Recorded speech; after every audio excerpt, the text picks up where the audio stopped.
Salut à toi, j'espère que tu vas bien. Bienvenue à notre émission Boost ta foi. On continue ensemble cette thématique au cœur de nos déserts.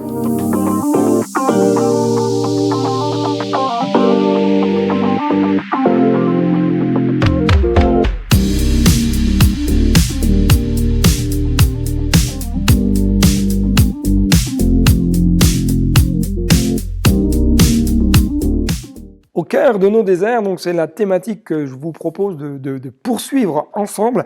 Et aujourd'hui, la question que j'aimerais te poser, vraiment en préambule de ce temps qu'on va passer ensemble, après qui soupires-tu? Ou après quoi soupires-tu? Après quoi tu soupires dans ton quotidien? Après qui tu soupires dans ta marche de tous les jours? Le psalmiste au chapitre 42 nous dit: comme une biche soupire après des courants d'eau. Ah, je suis sûr que tu connais très bien ce texte, un texte qui est souvent chanté, qui est souvent prié. Il dit: Seigneur, je veux être comme une biche qui soupire après des courants d'eau. Il dit: ainsi mon âme soupire après toi, ô Dieu, mon âme a soif de Dieu, du Dieu vivant. Quand irai-je et paraîtrai-je devant la face de Dieu? J'aime énormément ce texte parce qu'il nous dit quoi? Il dit: mais soupire après Dieu.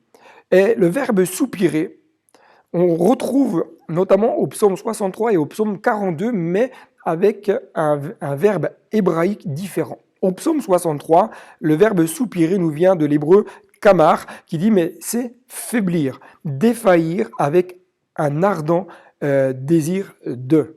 En fin de compte, qu'est-ce que ça veut dire? Ça veut dire que quelqu'un qui soupire après Dieu, c'est quelqu'un qui est en forme de défaillance, c'est quelqu'un qui est en train de faiblir peut-être dans sa marche, dans sa vie de foi, et ça arrive complètement que nous puissions vivre des moments dans notre vie de défaillance, de découragement profond. On a l'impression de ne plus avoir de force et de ne plus y arriver. Et le deuxième verbe, en tout cas le verbe soupirer, deuxièmement, au chapitre 42, donc le psaume que nous venons de partager ensemble, nous vient de l'hébreu arag, qui dit: c'est attendre, haleter ou crier. D'un côté, on a donc un cœur qui est affaibli par sa situation, et quelle que soit la situation, à la rigueur, on peut être très large, qui peut être même en défaillance, et de l'autre côté, un cœur qui soupire, qui aspire, qui attend la réponse du ciel, la solution qui vient d'en haut.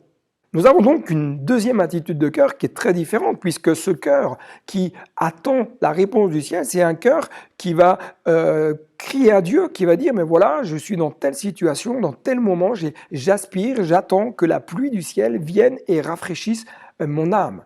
Il sait très bien que la solution vient d'en haut. Après qui ou après quoi soupires-tu aujourd'hui?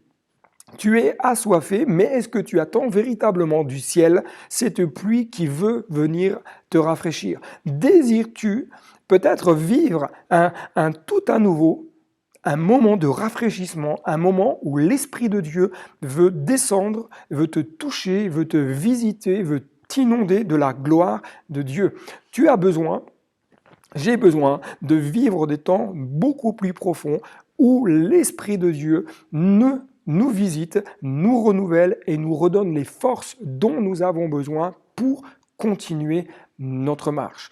Comme une biche soupire après des courants d'eau, comme une biche qui attend de pouvoir vivre un moment de rafraîchissement alors que peut-être elle est dans un moment de défaillance, mon âme soupire après toi parce que ma solution se trouve en Dieu. J'aime à dire particulièrement et régulièrement: ne place pas ton focus sur ton problème, mais place ton focus sur l'auteur de la solution à ton problème. Ne place pas ton focus sur le moment que tu es en train de vivre, aussi difficile soit-il, mais place ton focus sur celui qui est la solution à ton problème. Il veut te bénir, il veut te visiter, il veut te faire du bien. Ce Dieu qui rafraîchit l'âme veut te rafraîchir aujourd'hui. Que Dieu te bénisse et je te dis à très bientôt pour une nouvelle capsule. Et n'oublie pas, le meilleur est devant. Bye bye.